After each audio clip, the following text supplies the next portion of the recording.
Hello friends, அனைவருக்கும் வணக்கம். இன்றைக்கி வந்து பார்த்திங்கன்னா தீபாவளி ஸ்பெஷலாக ஒரு சூப்பரான ரசகுல்லா செய்ய போகிறோம்.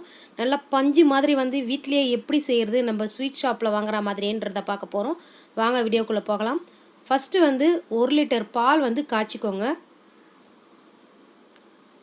இது ஒரு பக்கம் காயட்டும். அதுக்குள்ளே வந்து நம்ம 1.5 மூடி எலுமிச்சை சாறு ஆகும்.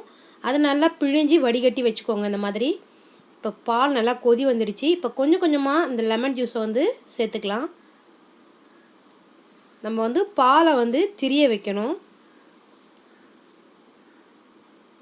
ஒரு டீஸ்பூனாக சேர்த்துக்கோங்க. நல்லா மிக்ஸ் பண்ணி விட்டுடலாம்.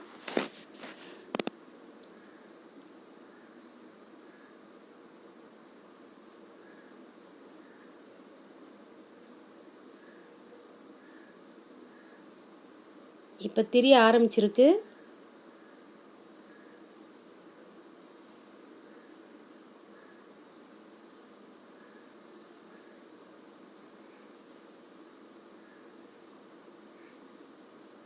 இப்போ வந்து நல்லா திரிஞ்சிடுச்சு. இப்போ வந்து ஒரு காட்டன் துணி எடுத்து நல்லா ஒரு வடிகட்டி வச்சு வடிகட்டிக்கலாம்.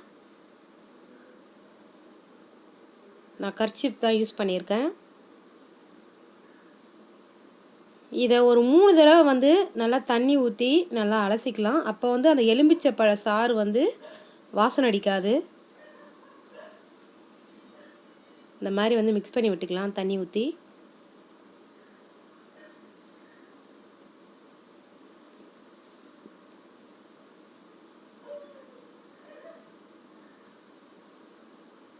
இப்போ வந்து ஒரு முடிச்சு போட்டுடலாம்.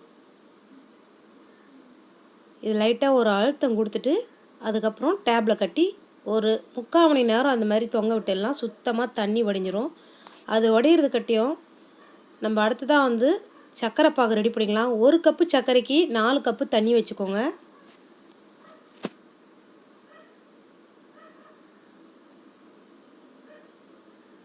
இது சிம்மிலேயே கொதிக்க வச்சுக்கலாம்.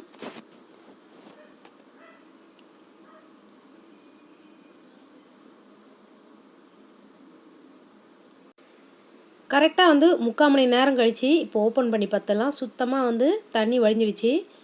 இப்போ இதை வந்து ஒரு 10 நிமிஷம் கையாலேயே வந்து நல்லா பிசைஞ்சு விட்டுக்கணும். நல்லா சாஃப்டாக அதாவது நம்ம உருட்டினா கிராக்கே வரக்கூடாது. அந்த அளவுக்கு நல்லா பிசைஞ்சு விட்டுக்கணும்.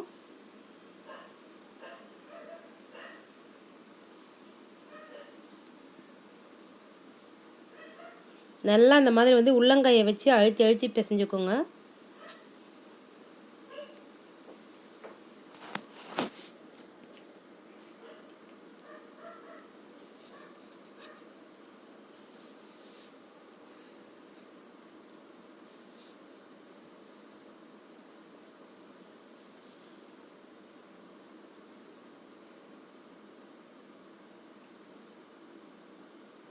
இப்போ நல்லா சாஃப்டாக வந்துடுச்சு. எனக்கு வந்து பார்த்திங்கன்னா 16 ரசகுல்லா வந்தது 1 லிட்டர் பாலுக்கு. இந்த அளவு எடுத்து நல்லா லைட்டாக உள்ளங்கையில் அழுத்தினா மாதிரி உருண்டை பண்ணிக்கலாம். இதே மாதிரியே நீங்களும் உருண்டை பண்ணிக்கோங்க. இப்போ எல்லாத்தையும் உருட்டிட்டேன். சர்க்கரை தண்ணி நல்லா கரைஞ்சிடுச்சு. கொஞ்சம் கொதி வந்துடுச்சு. இப்போ வந்து ஒரு 1/4 டீஸ்பூன் ஏலக்காய் தூள் சேர்த்துட்டோம். இப்போ உருட்டி வச்சுருக்க ரசகுல்லா பால்ஸ்லாம் போட்டுக்கலாம். ஹை ஃப்ளேமில் ஒரு 5 நிமிஷம் வந்து மூடி போட்டு வச்சிடலாம். எல்லா பால்ஸையும் சேர்த்தாச்சு.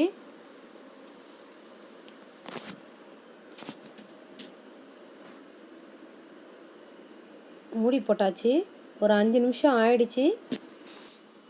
இப்போ வந்து லைட்டாக அந்த மாதிரி வந்து ஓரங்கள்லாம் ஒட்டினா மாதிரி இருக்கக்கூடாது. கொஞ்சம் ஃப்ரீ பண்ணிவிடுங்க ஸ்பூன் வச்சு. இப்போ மறுபடியும் ஒரு 3 நிமிஷம் கழித்து அதே மாதிரி பண்ணிவிட்டு மீடியம் ஃப்ளேமில் ஒரு 7 நிமிஷம் வச்சுக்கோங்க. அவ்வளோதான். நம்ம ஸ்பான்ச்சியான ரசகுல்லா சூப்பராக ரெடி ஆகிடுச்சு. நம்ம போட்டதை விட எவ்வளோ டபுளாக பெருசாக வந்திருக்கு பாருங்கள். இதை வந்து ஃப்ரிட்ஜில் ஒரு 5 மணி நேரம் வச்சுட்டு அதுக்கப்புறம் எடுத்து சாப்பிட்டிங்கன்னா அவ்வளோ ஒரு சூப்பராக இருக்கும். கடையில் வாங்கின மாதிரியே. பிரித்து காட்டுறேன் பாருங்கள் எவ்வளோ ஓட்டையாக சூப்பராக வந்திருக்குன்னு. இந்த தீபாவளிக்கு வந்து நீங்கள் கண்டிப்பாக வந்து வீட்டிலேயே ட்ரை பண்ணி பாருங்கள். இந்த வீடியோ பிடிச்சிருந்தா மை சமையலுக்கு சப்ஸ்கிரைப் பண்ணுங்கள், லைக் பண்ணுங்கள், ஷேர் பண்ணுங்கள், கமெண்ட் பண்ணுங்கள். தேங்க்யூ.